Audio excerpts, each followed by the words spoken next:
Hey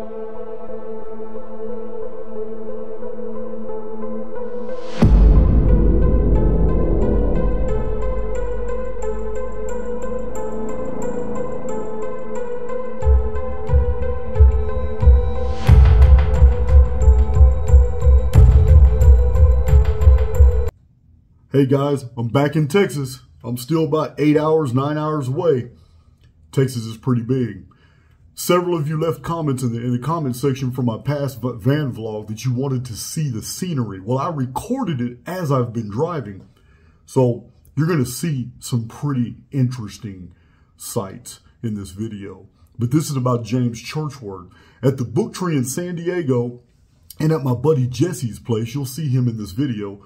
I drove the van way up a mountain to go visit him, and I've got books from James Churchward about the lost continent of Mu, the lost secrets of Mu, the children of Mu. James Churchward 100 years ago produced a lot of really interesting material that's relative to the Archaix data. Things I've told you about ancient American migrations and civilizations and infrastructures that were intact in North America that had carried over as colonies in what we call the old world of the Mediterranean, Europe, Africa, and Asia, which is not the old world at all. These are the books. You can see them on the screen here. I'm showing them to you. It's a fascinating collection of material. A lot of historical citations. His bibliographies are great. The bibliographic references. I hope you guys really enjoy it.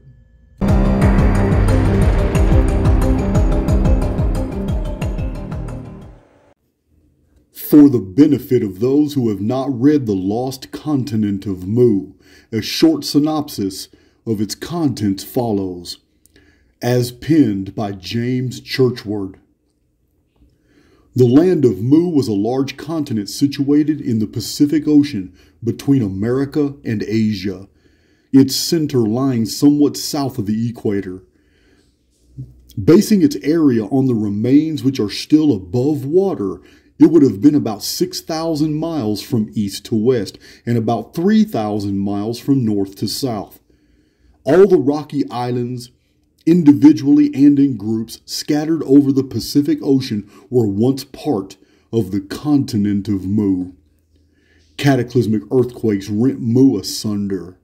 She became a fiery vortex, and the waters of the Pacific rushed in, making a watery grave for a vast civilization and 60 millions of people.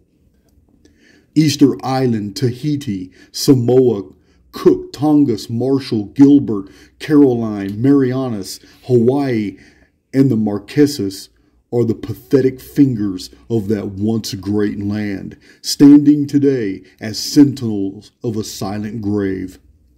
The existence of this great continent is confirmed by Nakal tablets, books, writings, inscriptions, and legends found in India, in China, Burma, Tibet, Cambodia.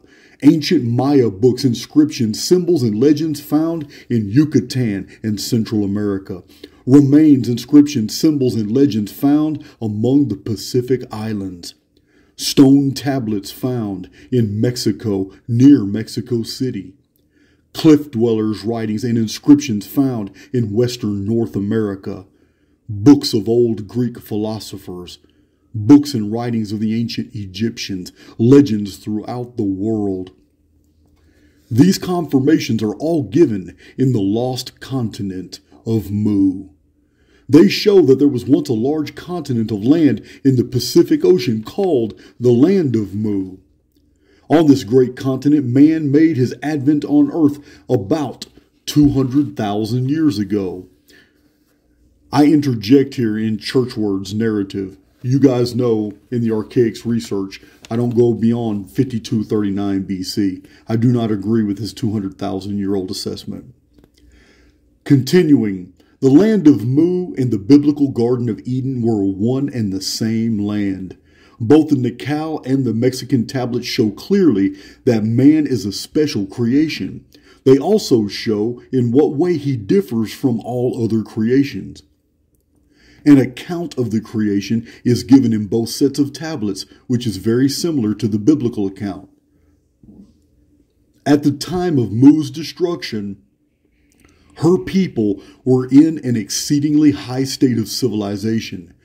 As regards science, she was far ahead of the present world. The great civilizations of the old Oriental empires, India, Egypt, Babylonia, were only the dying embers of Mu's great civilization.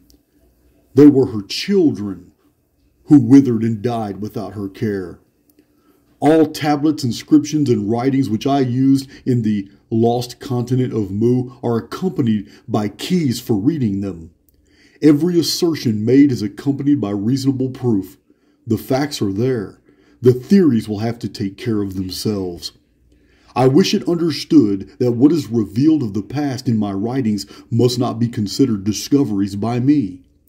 What is disclosed in these writings is startling. Yet archaeology and geological phenomena corroborate the facts without calling to our aid legends which also confirm them.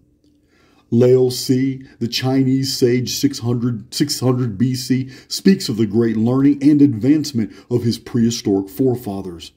The ancients were wise and thoughtful for those who were to come after them. They left indestructible records written on clay and stone. This wisdom is spoken of by Susius, priest of Sais to Solon, the Greek, as recorded in Plutarch. These writings have been broken up and many of them lost. As they were universal among the ancients, scraps and fragments of those found in all quarters of the earth. When put together, they supplement one another to a great extent, so that by combining them we may make the beginnings toward unraveling the wonders of the earth's first great civilization. For over 50 years I have been hunting these scraps and putting them together so as to form the beginning of an intelligent tale of the creation of man. It rests with those who come after me to complete this task. Relics that can be traced back as coming directly from Mu, the motherland, are extremely rare. During the past few years, I have been singularly fortunate in finding two that are at least intimately connected with Mu. Both are symbolic figures in bronze.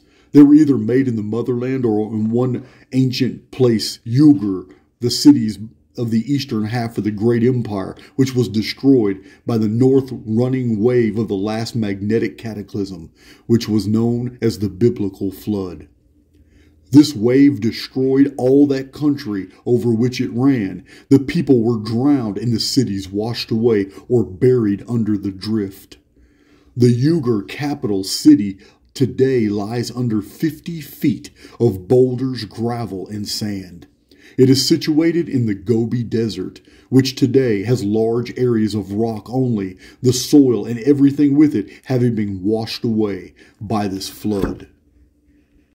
In Mu, the motherland, there were 10 distinct tribes.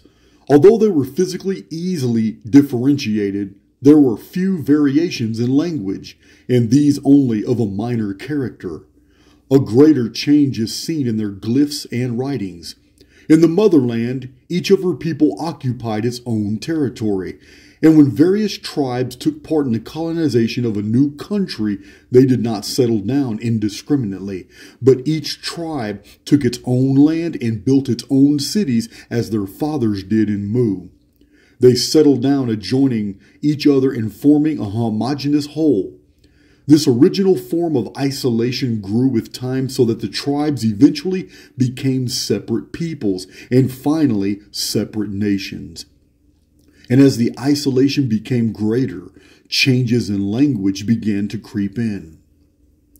When Mu, the motherland, became overcrowded, or among her great navigators, some ambitious and enterprising company found new and available lands. A colonial development was then started. These immigrant children of Mu were called Mayas. All who left the motherland in any direction were always called Mayas. From the remains of man of great antiquity found in all parts of the earth, of which in many cases a fragmentary history is given in the form of symbolic writings, tableaux, tablets, and in ancient documents, I am enabled to plot out the courses or lines taken by the colonists from this motherland. From these remains, it is very clearly shown that two main directions of colonization were followed, with many branches from the main lines and many independent short lines. The two main directions were east and west from Mu. I have found no records showing which of these directions was first commenced, or the approximate date when Mu's first colony was established. The date of only one colony is to be found so far, the Maya colony on the Nile Delta in Egypt. Records point to the possibility that the first colonies on each of the main lines were started at about the same time. We know definitely, however, where the first colonies were started. In an easterly direction, settlements were made on what was now the west coast of North and Central America. Westerly colonization first took place on the eastern coast of Asia. A symbol was assigned for the colonies, the sun rising on the horizon without rays. When a colony had advanced far enough to govern itself under the suzerainty of the motherland, it was turned into a colonial empire, and a ruler was appointed. Its symbol was a sun with rays rising on the horizon. The ruler had the title, Son of the Sun, bestowed upon him by the motherland, which meant that he was a subject or son of Mu, the empire of the sun. There were probably two principal or main lines. One of these has left behind it a blazed trail in the form of many records. It ran from Mu to Yucatan in Central America, from there to Atlantis, and from Atlantis through the Mediterranean Sea and Asia Minor, and through the Dardanelles to the southeast corner of the Black Sea.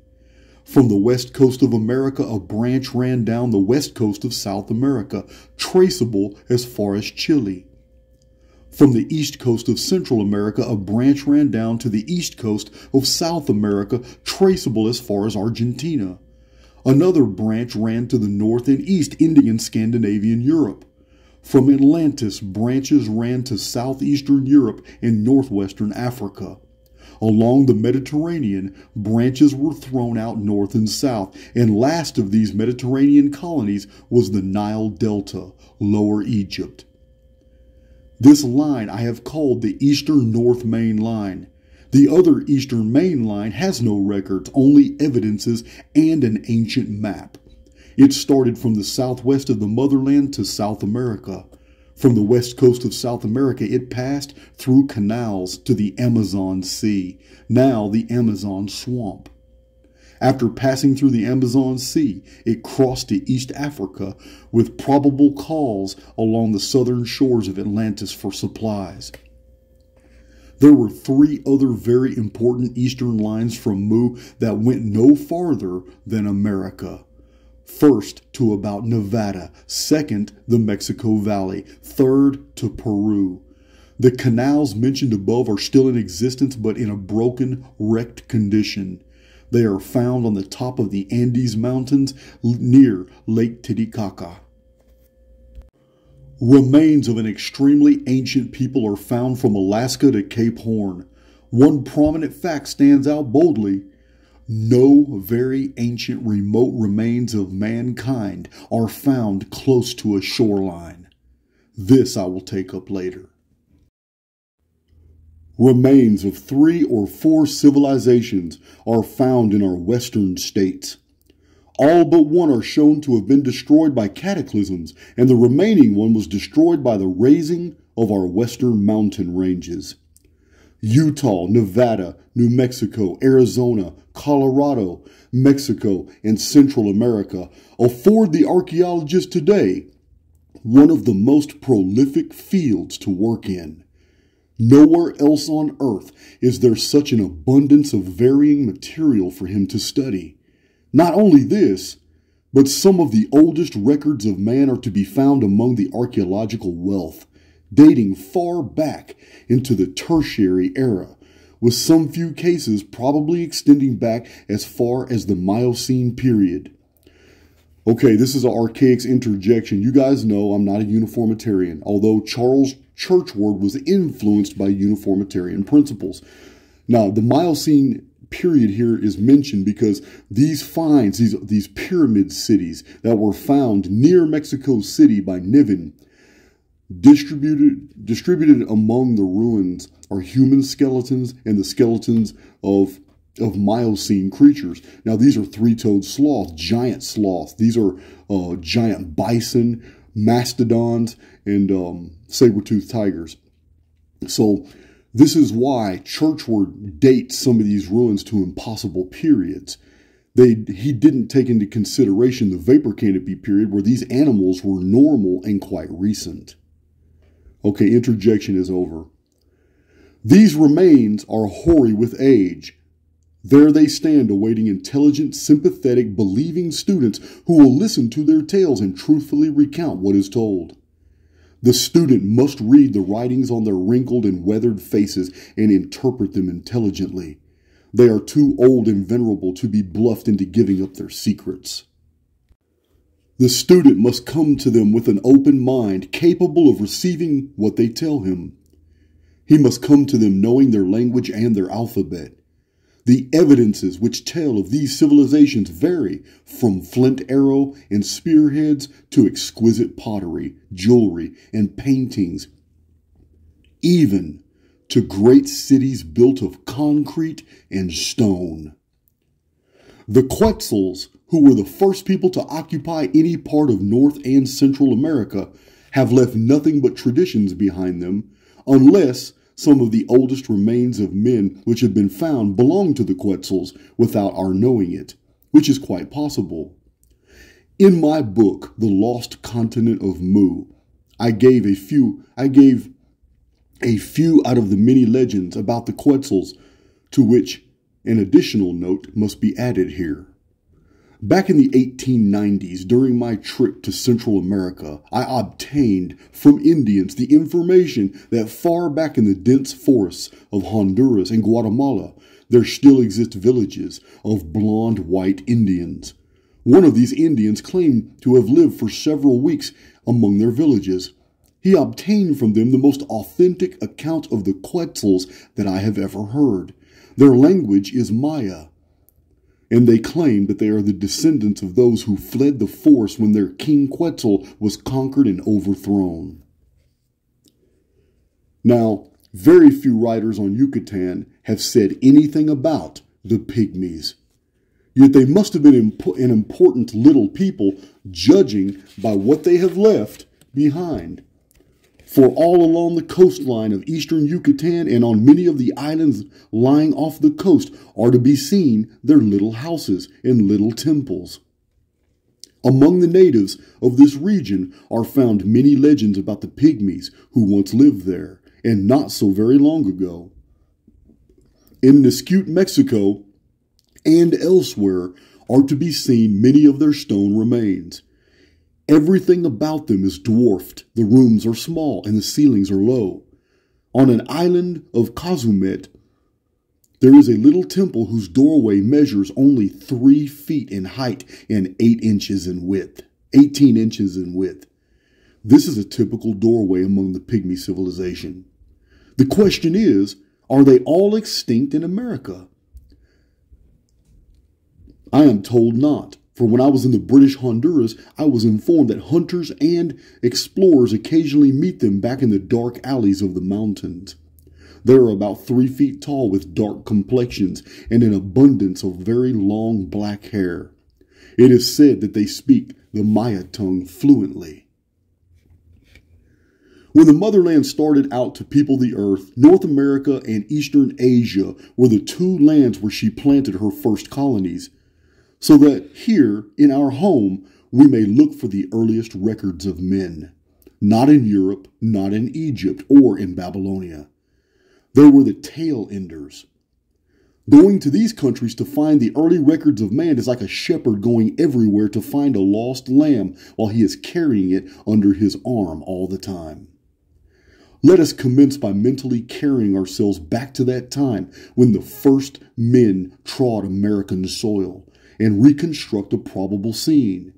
We assume, basing our assumption on modern history, that Mu expanded while her civilization was in its early stages. We therefore picture to ourselves an ancient craft leaving the shores of Mu, the motherland, manned by a crew of stalwart young adventurers with milk-white skins, blue eyes, and light flaxen hair. When their craft was fairly launched upon the eastern sea, they pointed its prow toward the rising sun.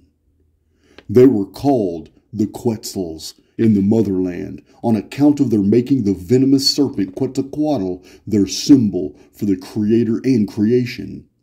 At the end of the moon's journey, as the rays of the morning sun were lighting up the horizon ahead, the crew saw ahead of their craft a long line of surf breaking on a low sandy shore with a low rolling country beyond. On nearing the surf, they turned the prow of their craft and skirted the shoreline until they came to a stretch of less turbulent water. This they crossed and found themselves at the mouth of a river. They proceeded inland until they came to a suitable landing place where they drew their boat up on the bank and made camp. From the camp they explored the surrounding country, finding it unoccupied by man and eminently adapted for a settlement. They then returned to the motherland with the good news. The country which they discovered was America, as we call it today, and the particular spot in North America where they landed was Mexico, as we know it today. After the arrival, home of the explorers, then expeditions formed, and a regular colonization of this new land set in. Soon it became a large and thriving colony. Other tribes settled to the north while the original colony spread to the south, eventually settling in Yucatan in Central America. This is now Guatemala, and is where they built their capital city and elected a king. There is no spot on earth that has greater attention and fascination for the lovers of the ancient than the Valley of Mexico. A series of tragedies has followed man in this valley, starting from the very beginning of his appearance in America. Take the first settlers. After many years of successful development, extension, and expansion, and after building great cities and imposing temples, a huge cataclysmic wave from the ocean rolled in over the land, leveling the cities and temples and blotting out almost all human life. When the waters finally subsided, they left behind a stratum of boulders, gravel, and sand, which blanketed the whole country, burying the remains of the temples and cities. The remains of this, their first great city, lie 29 miles north of Mexico City. 4 known settlements followed the original in the Valley of Mexico, and each was wiped out by cataclysmic waves. The last one behind indestructible writings on stone. The last one left behind indestructible writings on stone. 2,600 of their tablets have been found by Niven. They are not of the settlement previously mentioned. Some of these will be shown in my next chapter with their decipherings. A short account of how the civilization was wiped out gives one of the most interesting and one of the most valuable little geological tales ever told. A gas chamber, which has been underlying the Valley of Mexico, blew out. The roof collapsed and crushed to the floor of the chamber, carrying with it all life thereon. The waters from the ocean rolled in and filled up the abyss caused by the land sinking. This totally submerged the Valley of Mexico. The submersion was accompanied by terrific volcanic workings. Earthquakes followed one another in quick succession. The land opened and volcanoes burst forth, vomiting fire, smoke, and rivers of lava, which spread out over the country, carrying death and destruction in their wake. Some of these ancient craters with their lava flows still remain. A noted one is called Sitli. Its lava flow extends about 25 miles and ends on the very edge of Mexico City. The flow is about 25 feet thick, showing the enormous ejection. At the time of the conquest of Mexico by Cortez, 1521, he was told by an Aztec priest that, quote, Long, long ago, a great flood of water covered the Valley of Mexico and drowned all humanity. So great was the flood that it drowned out the sun and left the world in darkness. By and by, the gods created a new sun, and this new sun ruled a new age in the history of the world." Unquote. The submergence of the Valley of Mexico took place long before the submergence of Mu, because after the valley had emerged again and become habitable for man, it was repeopled more than once. Mu was called the Empire of the Sun and was suzerain over all the world. She was the sun referred to in the legend. Thus, when Mu, the sun, was submerged, she, the sun, was drowned out. I again interject here. Guys, remember I have told you in several video presentations about the research of W.J. Perry in his epic book, 551 pages in length, called Children of the Sun, where he essentially is saying the exact same thing as James Churchward, but from totally different research and findings. He wasn't concentrated on the Americas. He was concentrated on Egypt and Libya and African traditions, the Mediterranean. But he said the same thing about these destructions. He even dated one precisely as a Phoenix cataclysm. The Empire of the Sun was the ruler of the whole world. Her laws governed all people. When she was gone, all laws throughout the world became chaotic. New forms of government had to be arranged for each colony and colonial empire. Each one from then on had to be self-governing. This certainly was a new era in the history of the world. Shortly after the last repeopling from Mu, the great gas belts began to form along the western parts of North America and in forming raised mountain ranges. Two of these mountain ranges run down through Mexico, one on the west side and the other on the east side, forming a broad valley between them. As these ranges were being lifted, they carried the valley between them up several thousand feet.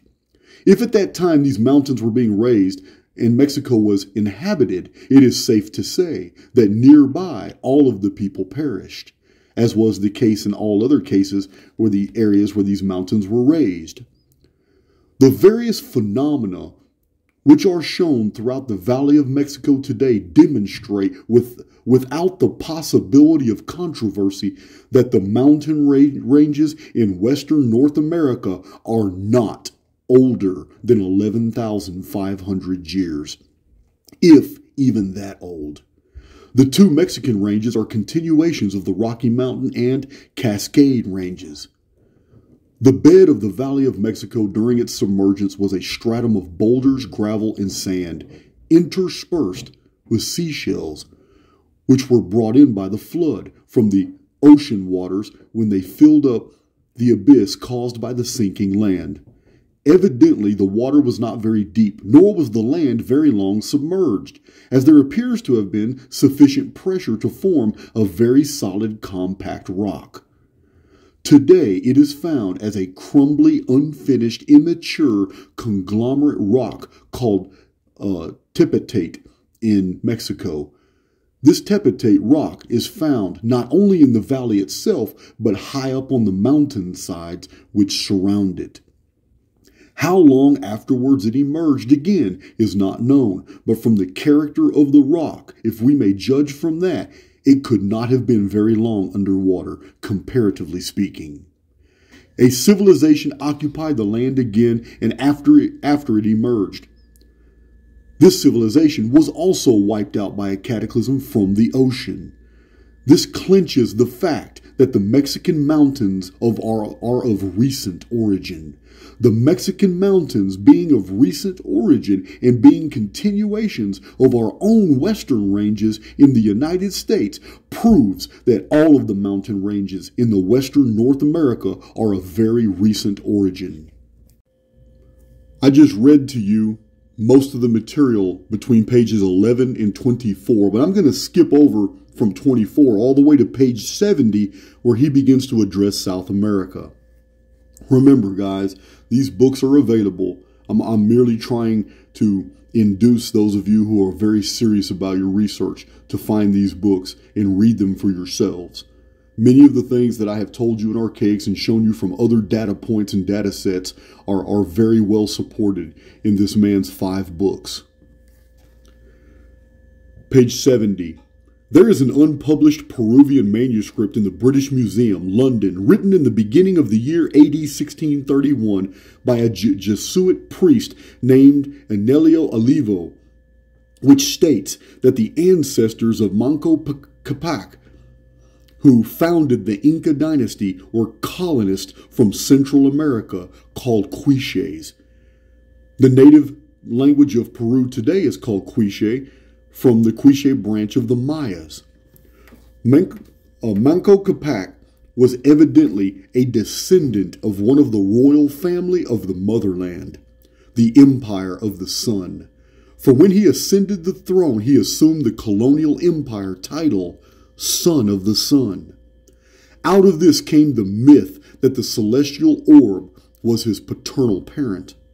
The Quiche colonists from Central America found the civilization of the Aymaras, the people who owned the country with whom they settled, so much higher and advanced than their own that they adopted it, but retained their own language. So that the great civilization of the Incas was not Quiche, but was that of the Aymaras. Some writers have stated that the Incas invaded and took Peru. Where they obtained this idea, I cannot imagine. Both traditions and written documents state that it was a friendly colonization similar to the European settlement of our country. Again, there were no Incas until Manco Capac was crowned, and called Inca by both the Aymaras and the Quiches in honor of their new ruler. The fascinating part of Peruvian history, however, is not the tale of the Incas or the Aymaras, but of those who preceded them. Priorly, Peru had enjoyed a civilization as prominent as the civilization of the Yucatan. This was about the time of Egyptian history commenced. There was an ancient, now prehistoric city in Peru, the ruins of which are now called Tiwanaku, on the shores of Lake Titicaca, now 13,500 feet above the level of the Pacific Ocean. This city, when built, was on a plain, but only a few feet above sea level. Since then, the Andes Mountains have been raised, and the city was carried up with them. There is a remarkable monolith covered with symbolic figures and writing at Tiwanaku, which I deciphered and translated in my book, The Lost Continent of Mu. The characters are all what is called Maya. It shows when it was built, that it was constructed at or near sea level, as is shown by various marine shells that are in the neighborhood. The mention of the civilization in this city is made in an oriental tablet with an accompanying map, which I have succeeded in getting a tracing of. It will be given hereafter. When the Spaniards conquered Peru, they asked the natives who built the great structures of Tiwanaku. The answer they gave was, quote, "They were built before the sun shone in the heavens," which means before the country became a colonial empire. The same expression is used by Valmiki, the Hindu sage historian, regarding the ancient Naga Empire.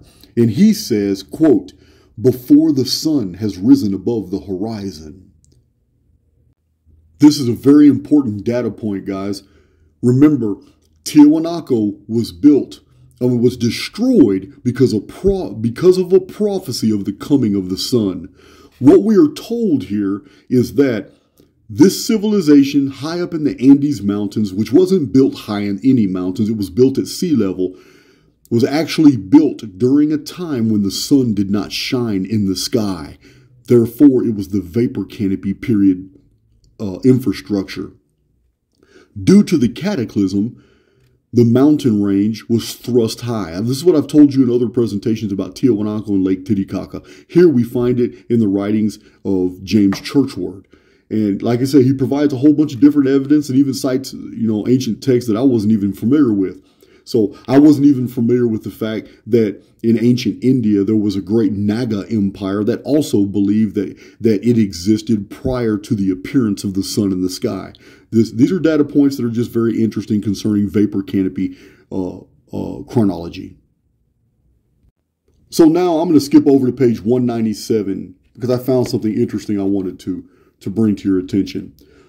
Churchward, he wrote, "History asserts that the first or early Babylonian empire was formed by an invading race of Semitics coming to Babylon from the north, whose origin is mysterious.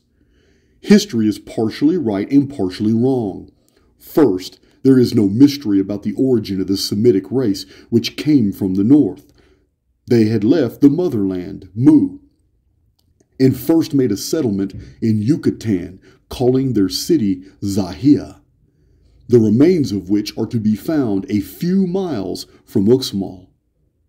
From there, a company migrated to the east, forming a settlement on the Caucasian plains and around the foot of the Caspian Sea. This is the hinterland of Asia Minor, and where we find the biblical historical mountain, Mount Ararat, raising its imposing head some 15 to 16,000 feet above the level of the plain. The Egyptians called this country Zahia after the Yucatan name. As they grew in numbers, they extended their holdings in a southerly direction. The Semitics who overpowered the Akkadians and Sumerians came from the Caucasian Semitic settlements. Second, the early Babylonian Empire was not composed entirely of these Semitics, for the Akkadians and the Sumerians were associated with them, having been absorbed by them. Again, I have to interject and bring to your attention that what he is describing is the arrival of the Amurru to the ancient Near East. He's describing the arrival of the Amurru when they came in and almost without war, without a battle, they by peace came in. These children of the sun, the Amurru, very tall, very light-skinned race of people. They're called the Tamahu, and they're even depicted as taller than anybody else on Egyptian reliefs.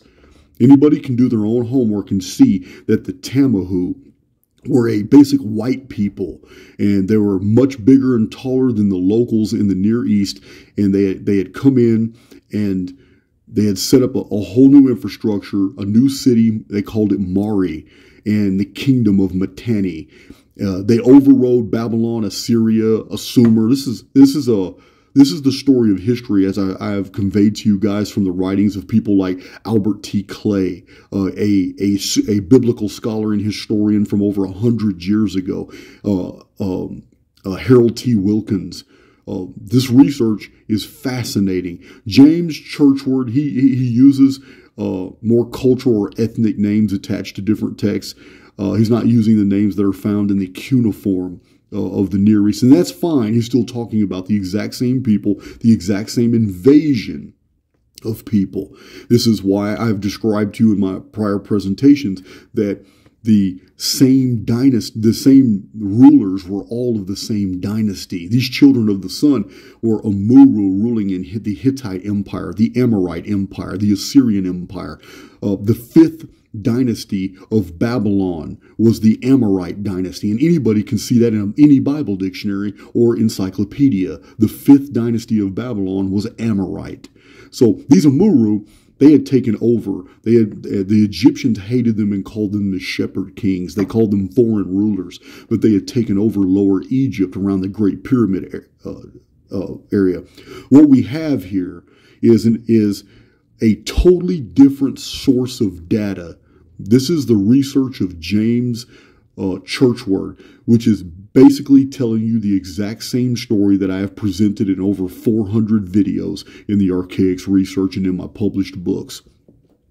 The collapse of an ancient American infrastructure that had filled the Pacific and it had filled Central and South America. And by virtue of a series of cataclysms, They had basically sent out fleets of survivors that colonized and began new infrastructures in what we call the Old World of Europe, the Mediterranean, Africa, and Asia. When the truth of the matter is, the Old World has always been America. We are reminded of the histories written by Herodotus of Halicarnassus 2,400 years ago, wherein he wrote in Book 1 through 181, and says that Berosus, who was an early Babylonian priest historian, wrote that the first inhabitants of Babylonia were foreigners of another race. Berosus then proceeds to establish distinctions between the foreigners and the Babylonians, and between the Babylonians and the Assyrians, and follows by saying, civilization was brought to Mesopotamia by Oannes and 6 other beings, half man and half fish, who came up the river from the Persian Gulf. Oannes is the late Babylonian rendition of An. And the ones he brought with him were the Anunna. These were navigators from the sea, which is why they are represented as half fish. What we are coming in contact with here, guys, is basically the arrival of the Annuna and how they founded the Sumerian civilization because they had just survived an epic cataclysm in their own world. I hope you guys really enjoyed this presentation. I thoroughly enjoyed going through these books on my trip to California and back. If James Churchward and reading more citations from these books is something that interests you, the way I give these interjections to allow you to understand better what he's talking about, then tell me in the comment section this is what you want to hear, and I'll do more of these videos. Until then, this is Jason checking out. Love you guys.